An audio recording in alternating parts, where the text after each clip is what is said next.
Salut à tous, aujourd'hui on est parti pour le 1195e épisode de l'After Zap Image. On va débuter avec le programme de la journée en Ligue 1. On a une belle affiche pour démarrer cette journée à 13h entre le champion de France lillois et l'Olympique lyonnais. Ensuite 15h, le multiplex avec notamment à l'affiche Angers, Clermont, Metz, Lorient, Rennes qui reçoit Nice, 3 reçoit Bordeaux, 17h. L'Olympique de Marseille sera du côté de Lameno pour affronter le Racing Club de Strasbourg. Et on termine aussi avec une belle affiche à 20h45, le Paris Saint-Germain qui recevra l'AS Monaco. Les résultats de la veille, Montpellier s'impose largement du côté de Francis Leblay face à Brest, 4-0 pour les hommes d'Olivier Dalloglio, puisque hier c'était un match aussi entre deux ex-entraîneurs, puisque Olivier Dalloglio, l'entraîneur de Montpellier, était l'année passée du côté de Brest, et Michel Darzacarian, l'entraîneur de Brest, était l'année passée du côté de Montpellier. Donc victoire pour les Montpellier, 4-0 grâce à Eli Wahi. Stéphie Mavididi, Junior Sambia et Valère Germain. Fin de série pour le Stade brestois qui restait sur 6 victoires consécutives. Et autre fin de série côté brestois, puisque Brest n'a pas marqué hier. C'est la première fois de la saison en championnat que Brest ne marque pas. Ils étaient sur une série de 17 matchs consécutifs en marquant au moins un but. Et c'était très très rare, puisque en Europe, seuls le Bayern, Liverpool, l'AC Milan et l'Inter ont marqué dans tous leurs matchs de championnat. Ensuite, autre résultat, la victoire aussi hier du Stade de Reims à domicile. Les Rémois s'imposent 2-0 face à l'AS Saint-Etienne qui continue de s'engluer dans les bas-fonds du classement encore une fois.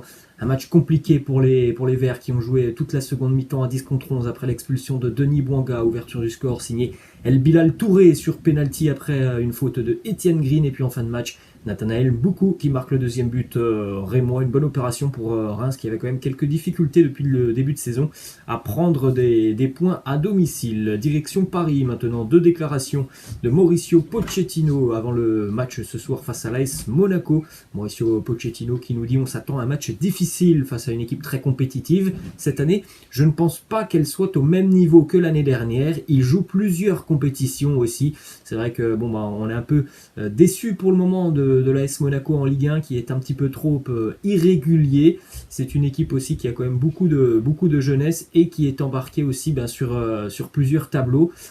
C'était pas le cas l'année dernière pour l'AS Monaco. Donc c'est vrai que c'est un match qui peut s'avérer être un tournant dans la saison monégasque ce soir, parce qu'on le sait aussi, depuis quelques années, l'AS Monaco en général arrive plutôt bien à négocier ses rencontres face au Paris Saint-Germain. Ensuite, une autre déclaration de Mauricio Pochettino qui nous dit: on aimerait avoir une performance constante pendant 90 minutes, mais c'est difficile car nos adversaires proposent un niveau élevé. Petites informations côté groupe parisien ce soir: Sergio Ramos et Nuno Mendes ne sont pas dans le groupe du PSG pour la réception de l'AS Monaco. Information mercato côté parisien: la compagne et agent de Mauro Icardi, sa compagne Vanda Nara, a rencontré cette semaine le président de la Juventus, Andrea Agnelli, à Turin. Les deux parties ont échangé sur la situation actuelle de Mauro Icardi. Et ensuite, direction cette fois-ci l'Espagne, jour de derby à Madrid entre le Real et le champion d'Espagne, l'Atlético Madrid, avec un avantage évidemment au Real Madrid qui est sur une série absolument incroyable et qui nous fait tout simplement un début de saison, ou une mi-saison, on peut déjà dire une mi-saison maintenant, absolument dingue face à une équipe de l'Atlético qui éprouve pas mal de soucis, notamment défensifs depuis le début de saison. Petite déclaration de Carlo Ancelotti qui nous dit: en raison des caractéristiques que nous avons, nous préférons jouer dans les zones basses en attendant l'adversaire. Mais si nous devions appliquer une pression élevée, alors il y a des joueurs comme Valverde et Camavinga qui seront beaucoup plus utiles. Il nous parle aussi, par le biais de cette déclaration, du travail des milieux de terrain et de ce que l'on a vu notamment en milieu de semaine face à l'Inter, avec une équipe du Real qui a accepté de laisser le ballon à son adversaire. On jette un coup d'œil, les amis, au groupe retenu par Carlo Ancelotti pour la réception de l'Atlético. Seul absent de marque Dani Ceballos, puisque le groupe merengue est au grand complet quasiment, avec le grand retour de Karim Benzema après avoir raté le match face à l'Inter, et puis le grand retour de Gareth Bale après près de 20 matchs ratés avec le Real. Gareth Bale est de retour dans le groupe. Double déclat de Carlo Ancelotti qui nous dit: Bale et sa motivation. Eh bien, en général, il s'agit de montrer l'envie de jouer, quel que soit le nombre de minutes. Vous voyez cela à l'entraînement. S'il est sur la liste, c'est parce qu'il a cette motivation. Bale est bien, il peut jouer demain, on verra s'il sera titulaire ou pas. Dernière déclaration de Carlo Ancelotti sur son avenir du côté du Real Madrid. Carlo Ancelotti qui nous dit: j'espère pouvoir rester au Real la même durée que Simeone est resté à l'Atlético. Donc bon, on n'en est pas encore de là, hein, puisque Diego Simeone est installé à l'Atleti depuis près de 10 ans, maintenant, mais c'est toujours évidemment positif d'entendre un entraîneur qui veut s'inscrire dans la durée. Ensuite, on va du côté de Barcelone. Le Barça va jouer cet après-midi du côté de Osasuna, une équipe encore une fois très très difficile à manœuvrer, hein. Le Real Madrid s'est cassé les dents face à Osasuna cette saison. Xavi qui nous dit: je suis inquiet mais très occupé au travail. Nous devons récupérer l'équipe émotionnellement. Xavi a annoncé en conférence de presse, hein, que les joueurs étaient très très touchés par l'élimination en Champions League. Ensuite, on continue du côté de l'Angleterre. Victoire hier pour les Gunners d'Arsenal, 3-0 face à Southampton. Alexandre Lacazette, Martin Odegaard et Gabriel ont marqué côté Gunners. Une petite information: Pierre-Emerick Aubameyang était exclu du groupe des Gunners hier, puisque Pierre-Emerick Aubameyang est rentré plus tard que prévu d'un voyage à l'étranger qu'il a eu pourtant l'autorisation de faire.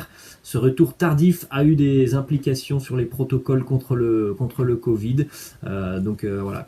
Mikel Arteta a décidé pour le moment d'exclure Pierre-Emerick Aubameyang du groupe des Gunners. Ensuite, autre résultat du côté de Londres. Chelsea qui s'impose dans la douleur face à Leeds, 3-2. Du côté de Chelsea, double buteur sur penalty, Jorginho, un but aussi pour Mason Mount. Rafinha et Gelhardt ont marqué côté Leeds. Chelsea s'impose à la 94e minute sur un penalty de Jorginho. C'est difficile en ce moment pour les Blues, hein, qui défensivement ont perdu un petit peu leur repère depuis 3-4 semaines. Ça encaisse quand même beaucoup de buts côté Blues de Chelsea. Regardez, hein, Chelsea a concédé plus de buts sur ses 3 derniers matchs de Première Ligue, 6, que sur les 13 premiers matchs de championnat entre le mois d'août et le mois de novembre, où ils avaient encaissé que 5 petits buts, mais là ils viennent d'en prendre 6 sur les 3 derniers matchs. Ensuite, regardez cette belle petite image, hein, la célébration évidemment après le penalty transformé par Jorginho à la 94e minute. 3 points précieux évidemment pour les Blues. Ensuite, résultat aussi pour les Sky Blues de Manchester City qui s'impose 1-0 face à Wolverhampton. Là aussi, Raheem Sterling buteur sur penalty à un petit peu plus de l'heure de jeu. Wolverhampton a joué à 10 contre 11 toute la seconde mi-temps. Expulsion de Raúl Jiménez pour 2 fautes, 2 cartons jaunes en l'espace de 30 secondes, juste avant la mi-temps, en plus des fautes un petit peu bêtes, notamment la deuxième. Un match complètement dominé, hein, par les Sky Blues, mais qui ont longtemps buté sur cette défense coriace des Wolves. Ensuite, pour Raheem Sterling, hier, hein, c'était son 100e but inscrit en Première Ligue. Il devient le 8e joueur de l'histoire du championnat à atteindre la barre des 100 buts en 304 matchs et 52 passes décisives. Donc il est décisif une fois sur 2. Raheem Sterling, en tout cas un match sur 2. Autre résultat, la victoire des Reds de Liverpool, 1-0 face à Aston Villa. C'était le grand retour de Steven Gerrard du côté d'Anfield. Bon, ça a été compliqué, hein, pour les Villains qui ont été outrageusement dominés sur cette rencontre, mais comme pour City, eh bien, il a fallu trouver la faille, hein, dans cette défense de Villa, qui est beaucoup plus cohérente, hein, depuis l'arrivée de Steven Gerrard. Mo Salah a marqué lui aussi sur penalty. Victoire aussi très importante pour Liverpool. Mo Salah a égalé d'ailleurs le record de Jamie Vardy hier. Il a été décisif sur 14 matchs d'affilée en Première Ligue. But ou passe décisive, 14 matchs d'affilée pour Mohamed Salah, qui était aussi impliqué sur 30 buts en 22 matchs cette saison, toute compétition avec les Reds, 21 buts. 9 passes décisives. On peut s'attendre à une saison quasiment record, hein, pour Mo Salah, qui en est déjà donc à 21 buts cette saison, toute compétition confondue, hein. Vous pouvez faire le petit bilan par rapport aux saisons passées. Il est déjà pas très loin de dépasser ses records, hein, des années précédentes, hormis évidemment le record de 2017-2018 et de ses 44 buts. Tous les autres records pourraient très rapidement tomber. Ensuite, résultat aussi pour Manchester United, deuxième succès consécutif, hein, pour les hommes de Ralph Rangnick, deuxième succès consécutif sur le score de 1 but à 0. Une nouvelle fois un penalty, Cristiano Ronaldo à la 75e minute dans un match qui a été compliqué. Norwich aurait certainement mérité de prendre un petit point hier. Une petite stat sur Cristiano Ronaldo, puisque aucun autre joueur de Première Ligue cette saison n'a marqué plus de buts vainqueurs que Cristiano Ronaldo. Il était à égalité avec Bernardo Silva. En termes de points, en termes de buts qui ont rapporté des points à son équipe, Jamie Vardy en a marqué des buts importants cette saison, puisqu'ils ont permis de rapporter 8 points à Leicester. En ce qui concerne Cristiano, les buts qu'il a marqués ont pu rapporter 7 points à son équipe. On parle évidemment de buts qui ont fait changer le score d'un match. S'il y avait un match nul, un but qui donne l'avantage à son équipe. Donc Cristiano, un homme des moments importants, et évidemment ça on le sait. Quelques stats sur CR7 depuis son retour à Manchester en Première Ligue: 13 matchs, 7 buts, 2 passes D en Ligue des Champions, 5 matchs et 6 buts.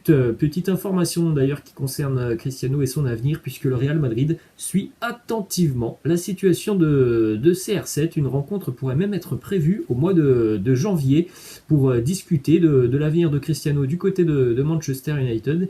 Et de pourquoi pas retenter une folie côté merengue, le retour de Cristiano sur le mercato estival l'année prochaine, en tout cas du côté du Real. On suit attentivement la saison des Red Devils et de Cristiano. La déclaration de Ralf Rangnick sur l'importance de David De Gea, qui a réalisé une nouvelle fois des arrêts importants hier face à Norwich. Il nous dit que c'était important de garder un autre clean sheet grâce à David, qui a fait 3 ou 4 arrêts formidables. Je serais plus heureux si nous avions concédé moins d'occasions, moins de corners et de coups francs. Nous en avons encore concédé beaucoup trop. La stat pour David De Gea, c'est hier, il a atteint son 200e clean sheet en carrière, 159 avec les Red Devils, 22 avec l'Atlético et 19 avec la Roja espagnole. Comme vous avez pu le constater sur cette journée de Première Ligue, toutes les équipes quasiment de tête se sont imposées grâce à un penalty. City l'a fait grâce à Sterling sur penalty, Liverpool grâce à Salah, Chelsea grâce à Jorginho et Manchester United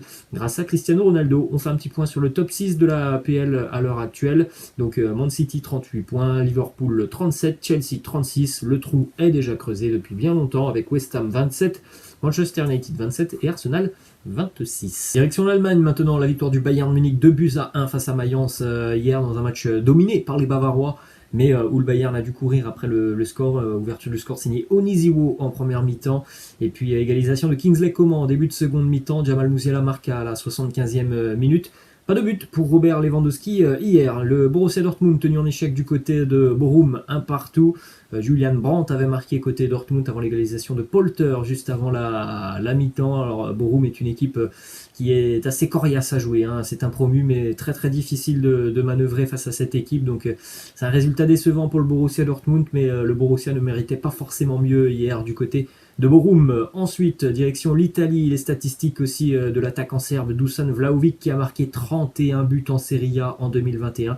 Il devient le 3e joueur à trouver la faille plus de 30 fois sur une année civile dans l'élite italienne depuis 60 ans. Ça n'a été réalisé qu'à 3 reprises. Évidemment, il y a Cristiano Ronaldo, 33 buts en 2020, et Luca Toni, 31 en 2005.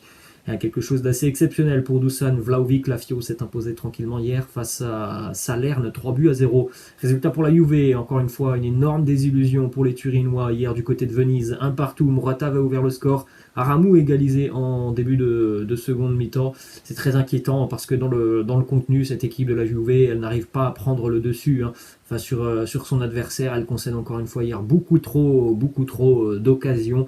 C'est toujours très très décevant ce que nous propose la Juventus depuis le début de saison. La Juve compte 28 points en Serie A après 17 journées. C'est tout simplement le pire total dans l'élite à ce stade de la compétition depuis 1998. Et dernière petite info pour terminer cet épisode, le Milan tenu en échec hier du côté d'Udine, 1-1, égalisation de Zlatan à la 92e minute sur un geste zlatanesque tout simplement. Beto avait ouvert le score côté Udine. C'est un point important pour les rossoneri, tant ils ont été dominés hier du côté d'Udine. La seule frappe cadrée hier pour les rossoneri, c'est le but tout simplement de Zlatan à la 92e. Donc c'est un petit miracle que les Milanais prennent un point hier du côté d'Udine. Le bénéficiaire de cette journée de Serie A, ce sera peut-être l'Inter, voire le Napoli. Voilà les amis, la fin de cette After Zappimage. J'espère que ça vous a plu. N'hésitez pas à lâcher un petit pouce bleu. N'hésitez pas non plus à partager la vidéo. Je vous laisse, je vous dis à la prochaine. Ciao.